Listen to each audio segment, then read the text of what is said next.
The Marvel Cinematic Universe is one of, if not the most successful film franchises of all time. 23 movies in, and every single film is fresh on Rotten Tomatoes, and they've yet to have a genuine flop. A big part of this is Kevin Feige's ability to spot, recruit, and keep talent. The Russo brothers, for example, he spotted them while they were working on the sitcom Community. The other thing he's done so well is looking forward and creating a plan that he sticks to. But what about the projects that fell through?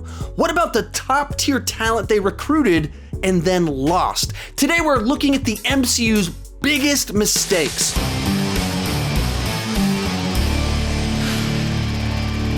Hi, my name is Sean, and I started this channel because I was driving everyone around me crazy talking about movies way too much. If you can relate, you're probably in the right place. Consider clicking that subscribe button. With that in mind, join me down below in the comment section. What do you think is the biggest mistake that the MCU has made? Not an issue you've had with a film, a plot point, but biggest decisions as to the direction of the MCU as a whole. I would love to hear your feedback, and maybe you know of some that I missed. And let's get started. Mistake number one, releasing Iron Man 2 just 2 years after the original film. When Iron Man came out in May of 2018, it was immediately well received by both critics and audiences, and within days, a sequel was announced with a release date. Jon Favreau, the director of the original film, insisted that they needed 3 years to properly develop and produce the film, but the studio wanted a 2-year turnaround so that they could strike while the iron was hot, as well as to build up faster to their planned Avengers film. This led Favreau to delay signing on to direct the sequel, but after some negotiations, he finally agreed to make the film. According to some reports, they went into production without a completed script, which supposedly also happened with the first film. Upon release, the movie was another big hit for the studio, and it does have a fresh score on Rotten Tomatoes, but 10 years and 20 movies later, it is widely regarded as one of the worst films in the MCU. Much of the criticism is pointed at the unfocused story that feels like it's just trying to set up the Avengers. Another possible consequence of the Iron Man 2 frustrations is that Favreau was removed from being the frontrunner for Avengers.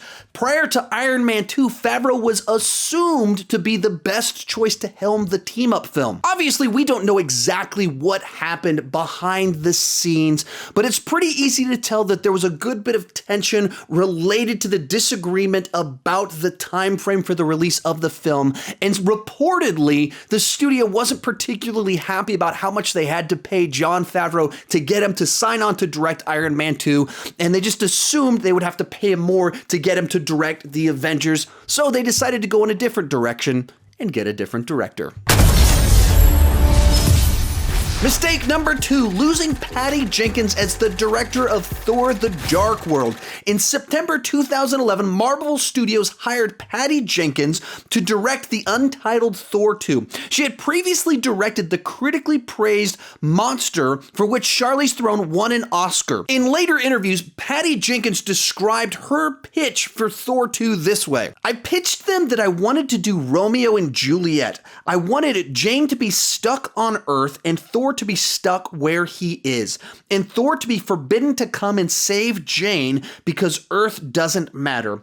And then by coming to save her, they end up discovering that Malekith is hiding the dark energy inside of Earth because he knows that Odin doesn't care about Earth, and so he's using Odin's disinterest in Earth to trick him. And so it was like I wanted to be a big grand movie based on Romeo and Juliet, a war between gods and the Earthlings, and Thor saves the day and ends up saving Earth. But just months after being hired, Jenkins left the project. According to some reports, she may have actually been fired due to indecisiveness and lack of clarity of vision. Natalie Portman was reportedly furious over the decision. She specifically had encouraged the studio to pursue Jenkins. At the time, Portman was considering taking a break from acting to spend more time with her family, and one of the big draws to work on this project was going to be getting to work with the director of Monster. Years later, in an interview, Patty Jenkins had this to say about what happened. I do not believe that I could make a good movie out of the script that they were planning on doing. I think it would have been a huge deal. It would have looked like it was my fault. It would have looked like, Oh my God, this woman directed it and she missed all these things. She later said this in another interview. I really like the people who work at Marvel Studios, but they want full control over their movies. The director is under control. Yes, it happens. Furthermore, it shows immediately if a director cannot impose his/her vision. When this is the case, I get the impression that these people are doing a different job than me. Alan Taylor, who had done a lot of work on Game of Thrones, would eventually be hired to direct. Years later, he would echo Patty Jenkins' thoughts on the experience of working for Marvel Studios. The Marvel experience was particularly wrenching because I was sort of given absolute freedom while we were shooting, and then in post, it turned into a different movie. So that is something I hope never to repeat and don't wish upon anybody else. After its release, like Iron Man 2, it does have a fresh score on Rotten Tomatoes, but it is also widely regarded as one of the worst films in the MCU. Years later, Patty Jenkins would go on to direct Wonder Woman for the DCEU, and it would become a both critical and financial success. Alan Taylor, however, would go on to direct Terminator Genisys, which was not a critical and financial success. Real quick, remember to let me know down below in the comment section, what do you think are some of the biggest mistakes that the MCU has made? Not issues with specific films, but the decisions that they've made about how they have done this massive franchise. Also, I've done a ton of Marvel videos. You can check those out right up here in this playlist once this video is done. Next mistake, losing Edgar Wright as the director of Ant-Man. Prior to Peyton Reed being hired to direct Ant-Man, Edgar Wright, the creative force behind the Cornetto trilogy, Scott Pilgrim vs. the World, and Baby Driver, worked on the film for over 10 years. Back in 2003, before Marvel Studios even existed, Edgar Wright and Joe Cornish wrote a treatment of an Ant-Man film for Artisan Entertainment. A couple of years later, Edgar Wright and Kevin Feige's paths crossed as Feige was forming Marvel Studios, and Wright pitched his idea for Ant-Man to Feige. And Wright was brought on board as one of the original lineup of directors for Marvel Studios.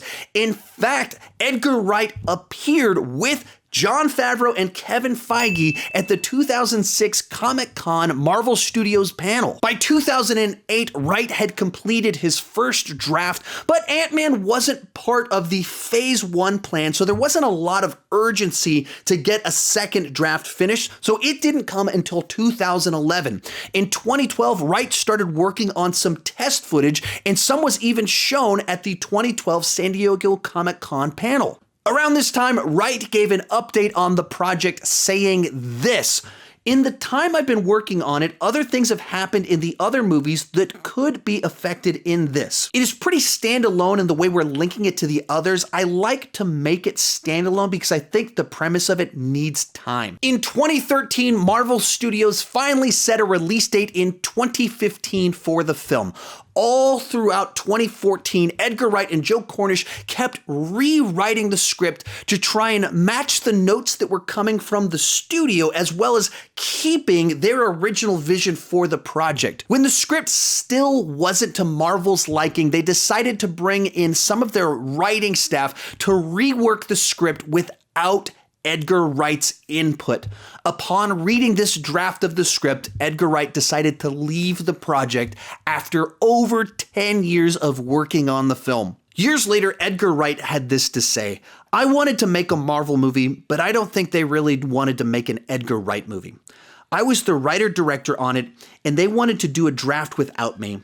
And having written all my other movies, that's a tough thing to move forward thinking, if I do one of these movies, I would like to be the writer-director.